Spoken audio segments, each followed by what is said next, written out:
I will be responding to the claim saying that the legalization of drugs would greatly improve society by reducing crime, violence, and deaths related to drugs. The opponent's secondary claims are: 1, without the war on drugs, there would be less crime. 2, ending war on drugs would free up a lot of tax dollars. And 3, drug use would become safer. So in response to the first claim, the site that he used actually did not have an author, which posed a problem in the credibility of the information that was being talked about. And the speaker was arguing that legalization would reduce gang crimes. He failed to address the violence that would occur from individuals under the influence of drugs. So although gang crimes would be reduced if the legalization of drugs happens, more people will be on drugs and crime could go up. The DEA reports that 6 times as many homicides are committed by persons under the influence of drugs than those looking for money to buy drugs, and that most arrestees for violent crimes test positive for drugs at time of arrest. Speaking to a congressional subcommittee on drug policy in 1999, Donnie Marshall, then Deputy Administrator of DEA, spoke of drug use, crime, and violence, and he said that there is a misconception that most drug-related crimes involve people who are looking for money to buy drugs. The fact is that most drug-related crimes are committed by people whose brains have been messed up with mood-altering drugs. So for example, legal PCP isn't going to make a person less violent than illegally purchased PCP. And so in response to the secondary claim, which was that ending the war on drugs would free up a lot of tax dollars, the arguer stated that spending on policing, arrest, and incarceration of drug-related crimes would become abolished and would free up tax dollars.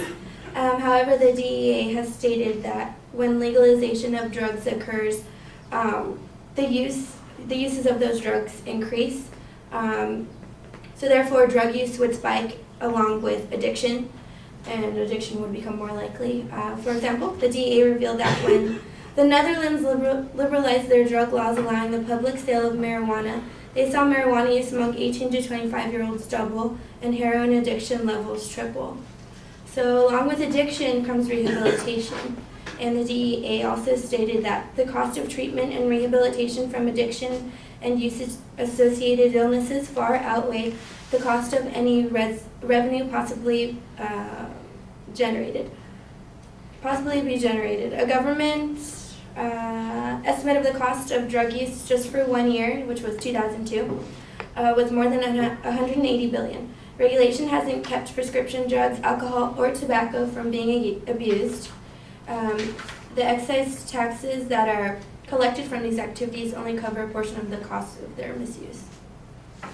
And so in response to the third claim, he stated that drug use would become safer, although he doesn't identify exactly what he means by safe. And we all know that drugs cause a lot of harm to your body, and they can lead to overdose and death. And according to the CDC,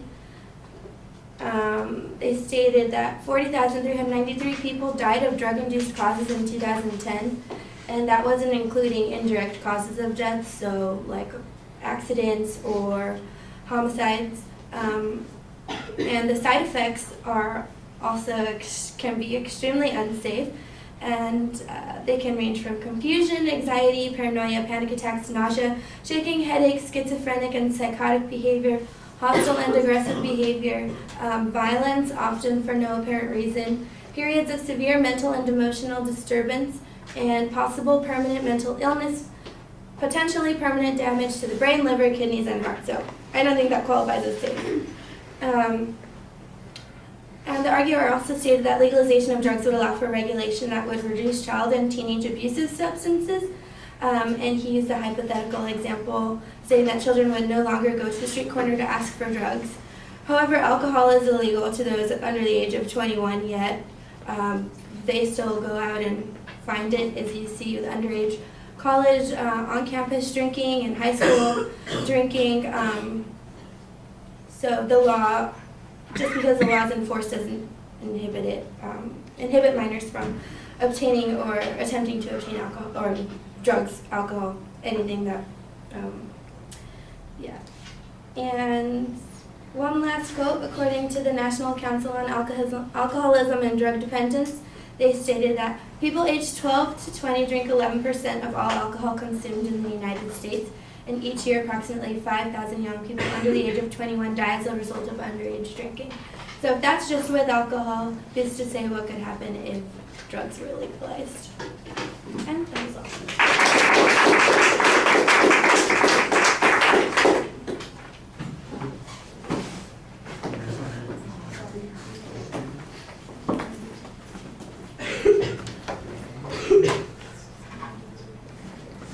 All right, you did a nice job identifying the claim and the secondary claims, mostly counterclaims on a lot of these issues. The first point, you do kind of challenge the evidence that the advocate presents there, suggesting that the site that they are presenting is not really authored, and so there's a potential problem there. But you then proceed to provide a variety of evidence from particular sources talking about the dangers in this situation, that it has less to do with searching for money for the drugs and more to do with people's actions under the influence of the drugs. The DEA evidence that talked about the homicide rates and the percentage of people who are arrested for crimes who are under the influence of drugs, I think that's pretty effective. Excuse me. You know, the analogy about how people get messed up under drugs, and the idea that legal PCP is in some way safer than illegal PCP, I thought was an interesting way of putting it. It's a nice kind of analogy that makes the point pretty effectively. On the second point, there's not really, I don't know what the advocate's data was on what the cost of enforcing is. The closest that we get to kind of a total cost from your side is that there's $180 billion of costs of drug use. I don't know if that includes enforcement or not. It sounds to me like there's a lot of potential downside to this that you mentioned, and of course when we've got the data from other countries where they had increases in use, I think that helps the argument a little bit. Especially since the advocate is talking about the legalization of all drugs, not a particular drug, but all drugs. I think that some of that argument probably applies a little bit more effectively. And then on the third point, the safer issue, I thought that you had some pretty good data there. The CDC evidence, I did say 43,000 people died as a result of drug stuff, or was it 4,300? Thousand. Okay. Well, that sounds pretty substantial there, and I think you basically need to do the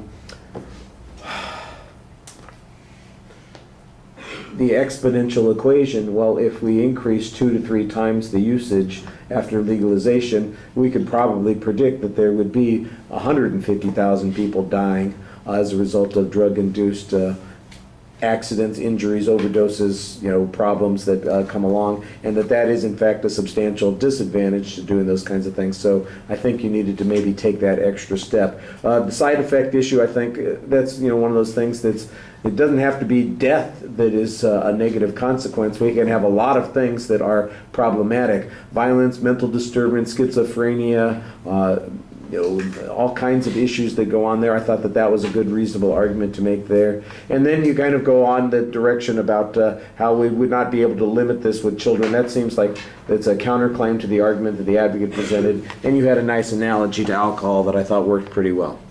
All right, thank you.